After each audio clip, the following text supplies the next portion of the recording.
I can remember telling someone back in the 70s that Mr. Daniken had fallen from grace, and the guy was ready to attack me because he wanted so badly to believe in it all, and people would rather kill the messenger than face the truth when they've swallowed a big lie. Today people cannot tell the difference between fact and fiction. Their minds are so spun with entertainment, and amongst entertainment I include the media. It's supposed to give you what we call news. Your news today is half Hollywood, the Hollywood, the casting of the spell, and the stars they give us to follow, the wandering stars. And sport. Circuses, as Mr. Aldous Huxley said. Huxley said the reason the Roman Empire fell because the elite couldn't afford to keep giving the people enough bread and circuses. And that's what we have today, while the new empire, the future, is underway, with all of its plans published for those people who can plow through the dry, non-entertaining books put out by the big boys themselves. There is no speculation involved, but they're generally, there's no sex or gory violence there. There's quiet violence because they talk about culling off big chunks of the population, but they do it in the nicest possible hygienic way. Alien, and the Alien series with Sigourney Weaver was another series. Who's the bad one there? The terror out of her darkest dreams. Why? It's a sort of big, sort of reptilian type creature.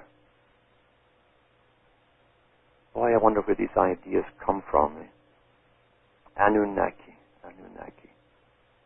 And yet, the decipherment put out by one man laid the foundation for this mountain in the imagination, which has taken over the reality of so many people.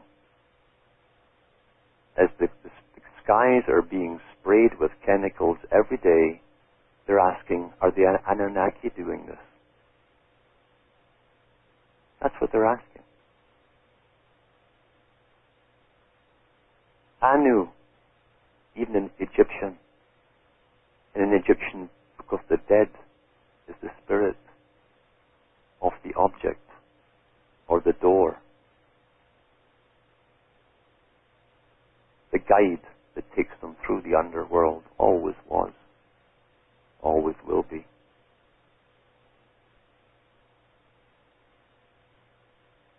And the spinners of reality into fantasy are backed by some very big agencies with a program and a plan to bring the public into a mental standstill. Because if you swallow the fact that they give you as fact, that you're the bottom of the heap, you see, you're not of, you're made, your ancestors were made to be slaves.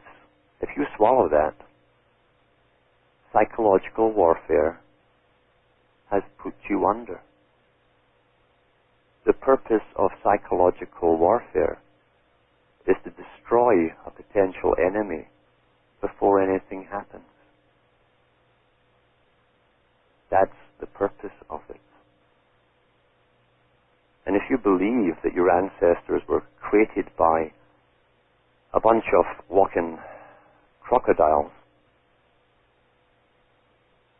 and you were made to be a slave, and you can't beat the superior ones because they have more Anunnaki genes in them than you do, then you've just admitted that the game's over for you, isn't it?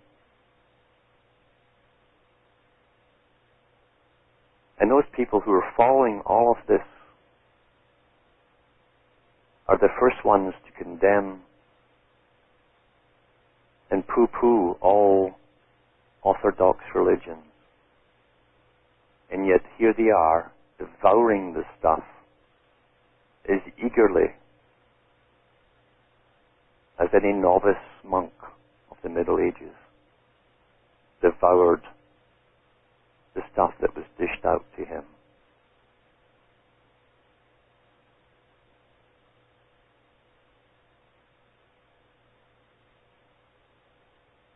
We're going through the biggest changes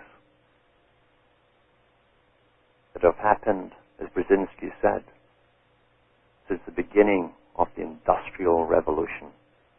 In the Industrial Revolution, vast peoples were moved vast distances and off the land into these crowded cities that were thrown up as industrial towns and cities. Upheavals like you had never imagined as they got forced off their land through laws and various other means. And now we're all getting ready to be numbered and stamped like cattle under the guise of some guy living in a cave in Afghanistan who's threatened to say boo once too often.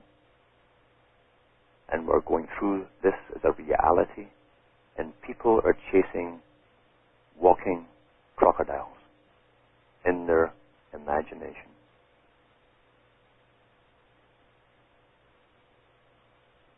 What I'm saying is true, and you all know it. So, don't kill the messenger.